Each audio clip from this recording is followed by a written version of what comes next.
नमस्कार, स्वागत है आपका। आप देख रहे हैं सीएनबीसी आवाज़ और जहां पर हम 20 सालों का यहां पर जश्न मना रहे हैं। 20 साल हो चुके हैं यहां पर। अब सीएनबीसी आवाज़ को बहुत शुक्रिया करना चाहते हैं आप सभी के प्यार भरोसे का, और जहां यही होप करते हैं कि आगे जाकर भी हम यहां पर जो अगले 20 साल हों और इससे भी ज़्यादा बेमिसाल हों। बात अब कमोडिटीज़ की करेंगे, जहां पर हमने बजट से पहले यहां पर काफ़ी सारी विश लिस्ट जाते हुए देखी हैं। ऑफकोर्स जिस तरह का बाजार आज रहा है, ज़ोरदार उठापटक है, और ये सिर्फ भारतीय बाज़ारों के क्यूज़ नहीं हैं, अंतर्राष्ट्रीय बाज़ारों में भी हमने जिस तरह से कच्चे तेल में तेज़ी आते हुए देखी है, डॉलर इंडेक्स में बढ़त है, उसका इम्पैक्ट ऑफकोर्स यहाँ पर रुपए में है, जहाँ पर एक बार और यहाँ पर ऑल टाइम लोज बनता हुआ नजर आया। जिस तरह की गिरावट आज रुपए में देखने को मिली है, ये 2 सालों में सबसे ज़्यादा एक दिन में इस तरह की गिरावट है।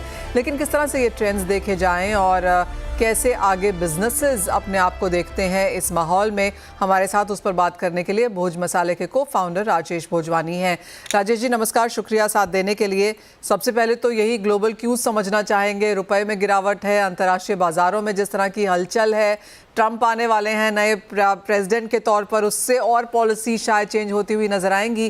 किस तरह से आप देखते हैं बिजनेसेस को और किस तरह से आपकी तैयारी रहेगी? सबसे पहले मनीषा जी बहुत बहुत शुक्रिया हमें आमंत्रण करने के लिए, और सीएनबीसी आवाज़ के सभी टीम और दर्शकों को 20 साल की हार्दिक शुभकामनाएं। जैसा कि आपने कहा, पूछा कि अभी करंट सिचुएशन और उसके ऊपर मार्केट एक स्पाइसेस का इस समय स्टेबल है, ओके। और बाजार में एक रुपए की गिरावट जो हुई है उससे एक्सपोर्ट से काफ़ी बेनिफिट मिलेगा, और नई सरकार जो ट्रम्प की आ रही है उससे उम्मीद ऐसी लगाई जा रही है कि काफ़ी एक्सपोर्ट्स की डिमांड ओपन होगी। और अब नेक्स्ट 15 से 20 दिनों में जैसे बजट की आने की वाला है, तो काफ़ी सारी एक्सपेक्टेशंस है बजट से कमोडिटी सेक्टर के लिए करके। वेल, ये तो ऑफ कोर्स किस तरह का व्यूज रह सकता है मार्केट में वो है, लेकिन साथ ही साथ राजेश जी बजट भी आ रहा है और काफ़ी सारी एक्सपेक्टेशंस यहाँ से भी होनी है। हमने देखा है सभी सेक्टर्स ने यहाँ पर एक लंबी लिस्ट भेजी है। क्या आपकी भी कोई लंबी लिस्ट इस तरह से है? सेक्टर वाइज आप कैसे देखेंगे, और स्पाइसेस एज अ सेक्टर के लिहाज से आप बजट से क्या चाहेंगे? हमने बहुत ही शॉर्ट अपना लिस्ट रखा है, ओके, बजट के हिसाब से। एक तो हम चाहते हैं कि एक सिंप्लीफिकेशन होना चाहिए है। सरकार को जब जीएसटी के ऊपर कोई भी रजिस्ट्रेशन या कोई भी अमेंडमेंट वगैरह किसी कंपनी को करना है, तो एक स्टेट थ्रू प्रोसेस के थ्रू, एआई के थ्रू हो जाना चाहिए। 15-20 दिन वेट नहीं करना चाहिए for the amendment on the GST registration. ये हमारा पहला है। दूसरा है जो एग्री एक्सपोर्ट्स है उनके ऊपर एक्सपोर्ट्स का पैकेज मिलना चाहिए, और काफ़ी उम्मीद है एग्री एक्सपोर्ट्स को। इंडिया का काफ़ी एक्सपोर्ट्स सेक्टर को बहुत बेनिफिट मिलेगा उससे, अगर एक पैकेज मिलेगा सरकार की ओर से। आज कुछ चर्चा में भी है इसके ऊपर करके। और हम चाहते हैं कि एक जो कमोडिटी सेक्टर में जो स्पाइस कंपनियां हैं, ओके, उनको एक इन्वर्टेड स्ट्रक्चर पे हमारा आज की तारीख में मॉडल चलता है। हमारे जो इनपुट्स हैं वो एक 12 से 18% पे इनपुट कॉस्ट वगैरह है, और जो हमारा फाइनल आउटपुट प्रोडक्ट है उसमें हमारा 5% है। तो हमारा वर्किंग कैपिटल काफ़ी ब्लॉक हो जाता है। तो अगर सरकार उसके ऊपर कुछ स्कीम बना सकती है ताकि हमारा वर्किंग कैपिटल ब्लॉक ना होए, तो हमें काफ़ी बेनिफिट होएगा करके उससे। जी राजेश जी, आपने शुरू में ही यहाँ पर कहा कि दिक्कतें काफ़ी ज़्यादा लेवल्स पे हैं यहाँ पर। अगर कंज्यूमर की ही यहाँ पर बात की जाए तो वो जो एसबीआई की रिपोर्ट है वो ऑफकोर्स काफ़ी चर्चा में है, जहाँ पर हमने देखा है कि जो फूड डिमांड है वो यहाँ पर अर्बन और रूरल दोनों में ही गिरती हुई नजर आई है। कैसे देखते हैं आप इसे, कैसे रिएक्ट करेंगे? तो लास्ट 3 महीने से हम जो देख रहे हैं, एक स्पेंडिंग रिड्यूस हो रही है both urban and the rural both side पे करके। सो हमारा वो भी एक्सपेक्टेशन है गवर्नमेंट से कि अगर कंज्यूमर के हाथ में ज़्यादा पैसे आएंगे करके, तो कंज्यूमर स्पेंडिंग बढ़ेगा, उससे डिमांड बढ़ेगी मार्केट में करके। तो ये काफ़ी चिंता वाला मैटर है, और सरकार को डेफिनेटली इसके लिए कुछ करना चाहिए ताकि स्पेंडिंग इंक्रीज होगी तो उसका इफेक्ट भी काफ़ी अच्छा आएगा। जी राजेश जी, क्योंकि हम स्पाइसेस स्पेसिफिक सेक्टर पे यहाँ पर बात कर रहे हैं और यहाँ पर ऑर्गेनाइज्ड अनऑर्गेनाइज्ड में अभी भी बहुत बड़ा गैप है, कैसे इसे ब्रिज होता हुआ देखते हैं एज एन इंडस्ट्री? यहाँ पर अब किस तरह की मांग रहेगी? एज अ इंडस्ट्री वाइज हमारा यही रिक्वेस्ट है गवर्नमेंट को कि जितना हो सकता है इसको ऑर्गेनाइज कीजिए करके। और काफ़ी सारी जो भी आज दिक्कतें हैं अपने देश में, okay, on the health side, okay, most of them are, if you look the root cause, okay, एक अनऑर्गेनाइज सेक्टर में जो स्पाइसेस बिक रहे, अडल्ट्रेशन, उनकी वजह से इश्यूज है करके। अगर सरकार इसको काफी ऑर्गेनाइज करने का प्रयत्न करेगी, ओके, काफी रिफॉर्म्स लाएंगी इस सेक्टर में करके, तो एक बहुत ही अच्छा विषय रहेगा हमारे लिए करके। सो हम चाहते हैं सरकार काफी प्रोएक्टिव स्टेप्स ले, ताकि ऑर्गेनाइज अनऑर्गेनाइज सेक्टर जितना हो सके ऑर्गेनाइज सेक्टर की आए, और उससे अच्छा काफी बेनिफिट होगा, और कंज्यूमर को भी अच्छा प्रोडक्ट मिलेगा उससे। राजेश जी, पिछले कुछ समय से हम यहाँ पर किसानों को भी इंक्लूड करने लगे हैं कॉन्वर्सेशंस में। मेरी एक एफपीओ से बात हो रही थी, उन्होंने कहा कि उनके जो फार्मर पार्टिसिपेंट्स हैं वो अब यहाँ पर जीरा ग्रो ना करके सुपर फूड्स की तरफ जाना चाहते हैं, जैसे कि ओट्स हुआ या फिर चिया सीड्स वगैरह हुआ। क्या ये शिफ्ट आप ऑन ग्राउंड देखते हैं, और अगर हाँ तो क्यों है? और क्योंकि ऑफ कोर्स यहाँ पर किसानों को बेहतर कमाई वहाँ पर नजर आती है, तो फार्मर्स के लिहाज से ऑफ कोर्स हमने देखा है कि बजट यहाँ पर काफ़ी कुछ हर साल लेके आता है, लेकिन क्या डिफरेंट है इस बार, और आपको क्या लगता है बजट में इस बार किसानों के लिए क्या होना चाहिए? देखिए, अभी हमारा किसान काफी एडुकेटेड होता जा रहा है डे टू डे। किसान को काफी सारा नॉलेज हुआ है because of the internet, because of the various positive policies of the government, okay. और डेफिनेटली एक किसान वही इम्प्लीमेंट करेगा जो उसको बेनिफिट जिससे ज़्यादा मिलेगा। आज पर यील्ड क्रॉप जिसमें उसको ज़्यादा आएगा, पर एकरेज उसका यील्ड ज़्यादा आएगा, वहीं पे किसान अपनी मेहनत करने की कोशिश करेगा। एंड ऑफ द डे किसान भी एक बिजनेसमैन है, वो भी चाहेगा कि ज़्यादा मैक्सिमम उसका खेत उसका प्रॉफिट दे उसको। और हम ये शिफ्ट काफ़ी देख रहे हैं, किसान अलग अलग तरीके से अपना यील्ड इंक्रीज करने की कोशिश कर रहे हैं। एट द सेम टाइम मैं गवर्नमेंट से ये भी रिक्वेस्ट करूंगा कि बहुत जगह पे बैड वेदर की वजह से काफ़ी सारा यील्ड लॉस हुआ है बहुत सी जगह पे, ओके। हमें न्यूज़ आ रही है टर्मरिक में काफ़ी यील्ड लॉस है, मराठवाड़ा साइड पे करके, सांगली साइड पे करके, okay. So definitely government should look for proactive measures on those side of things also. Rajesh ji, एक final question then. Of course spices की जो डिमांड है वो लगातार हमने यहाँ पर बढ़ते हुए ही देखी है, चाहे वो स्टैंड अलोन स्पाइसेस हैं, ब्लेंडेड स्पाइसेस हैं। किस कैटेगरी में आप देखते हैं? अब जैसे 2025 की यहाँ पर शुरुआत हुई है, बजट की बात तो हमने कर ली, अब 2025 में एज अ स्पाइस मैन्युफैक्चरर आपकी नज़र कहाँ रहेगी? किस तरह की डिमांड है? कौन से ब्लेंड्स आपको लगता है ज़्यादा काम कर रहे हैं? क्या आप इंट्रोड्यूस करना चाहेंगे? जी, सो काफ़ी डिमांड स्टेबल है इस समय, ओके। एक्सपोर्ट्स की डिमांड भी दिख रही है because of the stable prices this year. And अगर हम रॉ मटेरियल्स से बात करेंगे, ओके, खड़े मसाले हमारे यहाँ स्टार्ट होते हैं, धनिया, जीरा और टर्मरिक, ओके। सो जीरा स्टेबल है, और धनिया और टर्मरिक में थोड़ा अपटिक देखा है लास्ट 15-20 दिनों में हम लोगों ने, और ओवरऑल स्टेबल बाजार है। और because of the demand, domestic demand is on a lower side, okay. Prices stable है इस समय करके, but moment the prices domestic demand will pick up, there will be pick up on the prices also. So इस समय stable market दिख रहा है इस समय, और उम्मीद है कि ये 2025 एक अच्छा जाएगा, और बहुत एक्सपेक्टेशन है बजट से भी। एब्सोल्युटली। राजेश जी, बहुत शुक्रिया साथ जोड़ने के लिए, और ऑफ कोर्स वो सारे के सारे अपने एक्सपेक्टेशंस, विश लिस्ट हमारे साथ शेयर करने के लिए, और ये भी बताने के लिए कि 2025 एक बेहतर साल जा सकता है इंडस्ट्री के लिहाज से। और जैसे आपने वो पॉइंट बोला कि फार्मर्स को अब यहाँ पर बेहतर अवेयरनेस है, इन्फॉर्मेशन फ्लो ईजी है, टेक्नोलॉजी इन्फॉर्मेशन इज समथिंग जो अभी भी थोड़ा सा यहाँ पर लैकिंग है, लेकिन उसके ऊपर नज़र डालनी होगी। बहुत शुक्रिया साथ जुड़ने के लिए। वेल, ये तो बात हुई यहाँ पर मसालों की, जहाँ पर हमने स्पाइस ऐड करी कॉन्वर्सेशन में, लेकिन थोड़ा सा स्पार्कल भी ऐड करते हैं। और हमारे साथ अब कॉन्वर्सेशन के लिए जुड़ रही हैं जूलेक्स की को फाउंडर विदिता कोचर। विदिता, नमस्कार, बहुत शुक्रिया CNBC आवाज़ के बहुत इंपॉर्टेंट दिन पे हमारे साथ जुड़ने के लिए। हम अपना 20th बर्थडे आज मना रहे हैं। सो अगर हम ज्वेलरी एज अ सेक्टर को यहाँ पर देखें, और जिस तरह से लैब ग्रोन ने यहाँ पर एक ज़ोरदार एंट्री करी है, बहुत मुश्किल है इसको अवॉइड करना, इसके बारे में बात नहीं करना, क्योंकि नंबर्स बहुत स्ट्रॉन्ग हैं और ज़्यादा से ज़्यादा यहाँ पर अवेयरनेस अडॉप्शन हमने बनते हुए देखी है। अगर ओवरऑल नंबर्स के साथ आप हमें यहाँ पर अवगत करा सकें कि एज ऑफ नाउ 2024 आपके लिए कैसा रहा, और 2025 से क्या एक्सपेक्टेशंस हैं? नमस्ते Manisha ji, thank you for having me, और कॉन्ग्रेचुलेशंस आपको और आपके चैनल को, पूरी टीम को, ऑन कंप्लीटिंग 20 इयर्स। अगर मैं लैब ग्रोन सेक्टर की बात करूं तो पहले मैं इंडस्ट्री के नंबर्स पर आऊंगी और उसके बाद ब्रांड के नंबर्स पर आऊंगी। तो अगर हम इंडस्ट्री की बात करें तो इंडिया में 3 से 4 साल में the value of the market size is expected to be around $2 billion. और ये हम एक ऐसे कैटेगरी की बात कर रहे हैं जो 2020-2021 तक कोई बात भी नहीं करता था। एंड नॉट ओनली दिस, अगर हम ग्रोथ की बात करें तो एनुअल ग्रोथ अभी 20% से भी अधिक है, एंड गोइंग फॉरवर्ड हम इससे भी ज्यादा एनुअल ग्रोथ एक्सपेक्ट कर रहे हैं, owing to the rising education and awareness among consumers.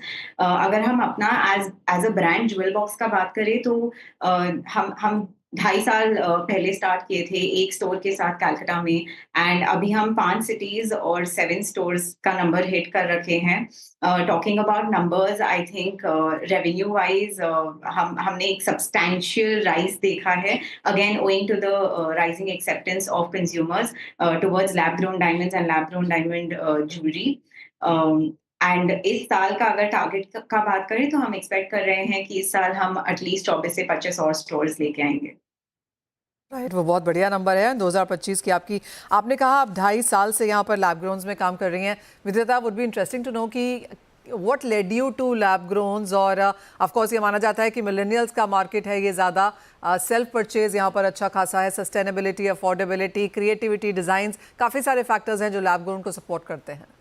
जी बिल्कुल। So I think the first thing that led us to this industry is consumerism, जिसको हम उपभोक्तावाद बोलते हैं। तो इंडिया में अगर हम 5-6 साल पहले की बात करें तो लोग एक या दो बेल्ट्स रखते थे, एक या दो स्नीकर्स रखते थे, एक या दो अच्छे बैग्स, वॉचेस रखते थे। बट अभी अगर हम बात करें तो सबको हर कैटेगरी में अधिक से अधिक प्रोडक्ट्स रखने का शौक होता है।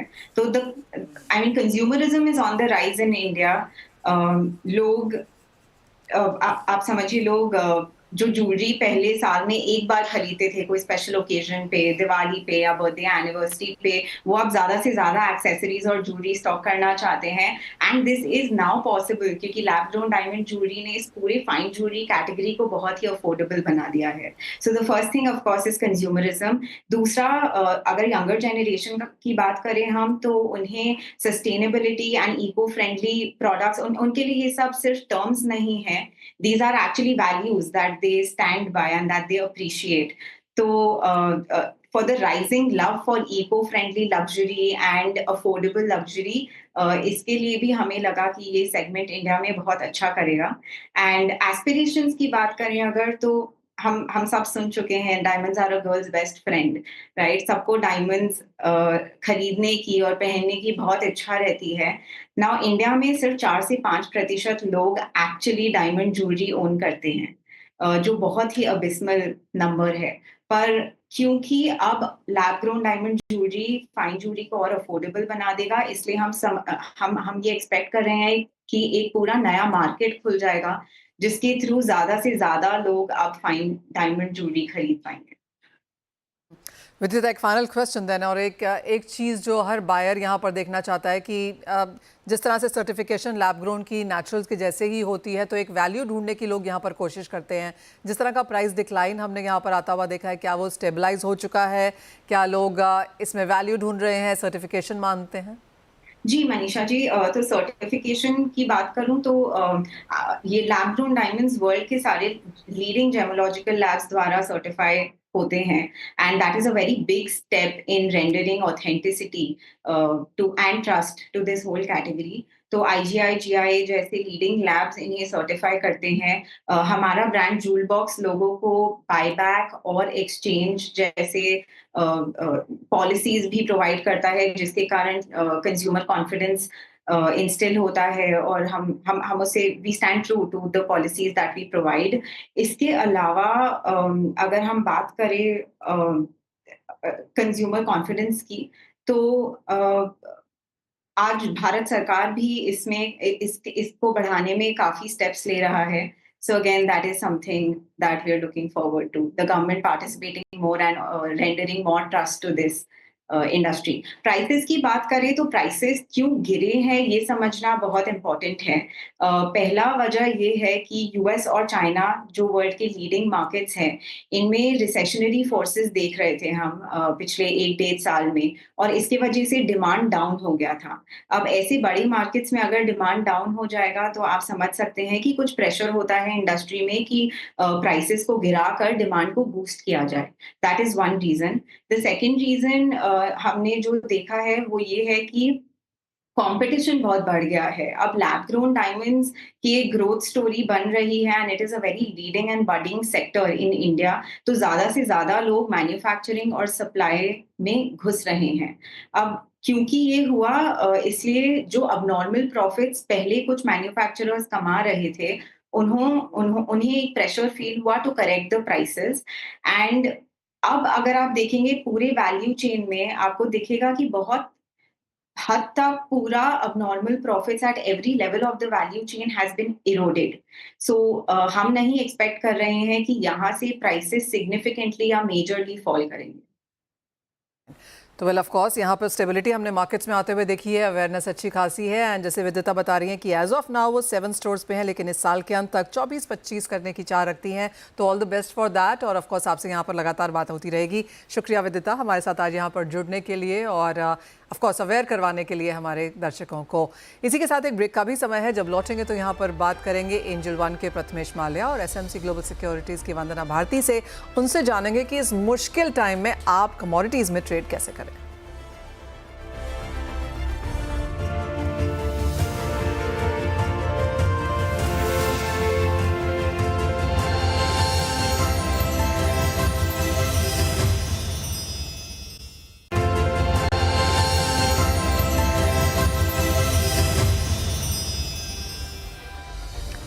स्वागत है आपका हमारे साथ। अब हमारे गेस्ट जुड़ चुके हैं। प्रथमेश, बहुत शुक्रिया आज हमारे लिए समय निकालने के लिए। हम अपना 20th बर्थडे मना रहे हैं और आपका भी बहुत शुक्रिया यहाँ पर वंदना, बिकॉज आप दोनों ने यहाँ पर लगातार कई सालों से हमारे साथ यहाँ पर कंधे से कंधा मिला के दर्शकों को बताया है कि क्या खरीदना चाहिए, क्या बेचना चाहिए और उसका फीडबैक ऑफ कोर्स हम यहाँ पर लेते ही रहते हैं। आज के ट्रेडिंग क्यूज़ की जहाँ तक बात की जाए, प्रथमेश कैसे देखते हैं आप अंतर्राष्ट्रीय बाजार, जिस तरह के क्यूज़ हैं और क्या करने की राय देंगे? Congratulations, Manisha. 20 years is a very long time. And I think आज के क्यूज़ की बात करें तो गोल्ड और सिल्वर दोनों ही एक प्राइस पॉइंट्स पे है जहाँ पे आपको रेजिस्टेंस फेस होने की उम्मीद है। पॉसिबल है करेक्शन यहाँ पे दिख जाए। तो हालांकि ट्रेंड भले ही स्ट्रांग है, बट जो ट्रेडर्स है और अपॉर्चुनिटी के लिए तौर पर देख रहे हैं इस काउंटर में ट्रेड करने के लिए, तो गोल्ड में एक बार के लिए बिकवारी करने की सलाह रहेगी। फरवरी वायदा 78,750 के करीब बेचे, 78,900 का स्टॉप लगाए और नीचे में करीब 78,500 का टारगेट रखे। सिमिलरली सिल्वर में भी 92,250 के करीब इसको बेचे, 650 का स्टॉप लॉस लगाए और नीचे में 91,000 का टारगेट रखे। एक बार के लिए दोनों ही काउंटर में मेरे ख्याल से करेक्शन की उम्मीद कर सकते हैं। ओके तो कुछ मुनाफा वसूली यहाँ पर देखने को मिल सकती है, कुछ गिरावट आज यहाँ पर है भी और इवन एज रुपए में डेप्रिसिएशन है उसके बावजूद हमने देखा है कि कुछ मुनाफा वसूली यहाँ पर स्पेशली चांदी में होती हुई। वंदना, आपकी टॉपिक्स क्या होंगी इस बाजार में? सबसे पहले तो सीएनबीसी को बहुत बहुत बधाई, many more decades, wonderful decades ahead. और आज के दिन मुझे लग रहा है कि थोड़ा सा प्रेशर देखने को मिल रहा है स्पाइसेस काउंटर में खासकर। तो यहाँ पे टर्मरिक में यहाँ पे सलाह रहेगी अप्रैल कॉन्ट्रैक्ट में यहाँ पे सेलिंग करने की फिर से। तो 14,700 पे सेलिंग की सलाह है, 14,400 का टारगेट होगा, स्टॉप लॉस लगाना होगा 14,850 का।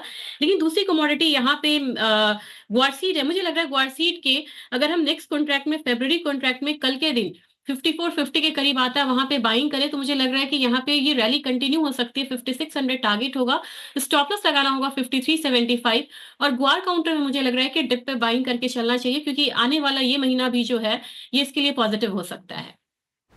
आप दोनों से ही कच्चे तेल और रुपए पे भी यहाँ पर टारगेट्स लेना चाहेंगे। प्रथमेश, आप पहले। Think surrounding factors, Russia sanctions, strengthen dollar index, ये सारे फैक्टर्स इंडिकेट कर रहे हैं कि रुपी जो है वीकनेस के तौर पर कंटिन्यूस चलता रहेगा।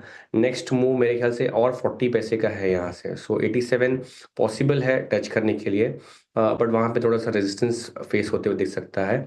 क्रूड में स्पेसिफिकली सैंक्शंस के चलते हुए रिस्क प्रीमियम क्रिएट हो चुका है ऑलरेडी और ऑलरेडी प्राइस में फैक्टर्ड इन है। तो अगर आप मुझे पूछेंगे नेक्स्ट भाव है तो मैं पॉसिबल है कि एक बार 6,900 अगर काउंटर में आ जाए, वहाँ पे एग्जिट करना चाहिए सारी स्ट्रैटेजीज, सारी पोजीशंस, और पॉसिबल एक बार वहाँ से एक बार करेक्शन की उम्मीद कर सकते हैं। और आप स्ट्रैटेजी पर्सपेक्टिव में क्रूड में पूछे, फिलहाल पॉसिबल है 6,900 आना, तो बाय ऑन डिप्स की स्ट्रैटेजी रहेगी। 6,700 के करीब इसको बाय करना चाहिए, 6,600 का स्टॉप, ऊपर में 6,900 के टारगेट। वंदना, आपको भी लगता है 87 के आसपास रुपया रेजिस्टेंस देखेगा? जी मुझे भी लग रहा है मनीषा, यहाँ पे 87.1015 के करीब यहाँ पे रेजिस्टेंस देख सकता है। साथ में मनीषा मैं क्रूड भी देख रही थी, मैंने इंटरनेशनल ऑप्शन ट्रैक किया तो $80 के करीब यहाँ पे सबसे ज्यादा ओआई खड़ा है। कॉल ऑप्शन में, मुझे लग रहा है कि वहां से एक रिवर्सल आ सकता है और नीचे $74 की तरफ आ सकता है। तो मैं भी यहाँ पे प्रथमेश से काफी एग्री कर रही हूँ। मुझे लग रहा है कि 6900 6950 वहां पे यहाँ पे केयरफुली यहाँ पे प्रॉफिट बुक करना होगा। जब एक फॉल आएगा तो इमीडिएटली हम यहाँ पे 6550 तक का लेवल आता हुआ भी देख सकते हैं, क्योंकि सप्लाई साइड अभी भी स्मूथ है और जैसे ये रशिया का सैंक्शन वाला न्यूज यहाँ पे एक बार डिस्काउंट हो जाएगा तो प्राइसेस में फॉल आएगा।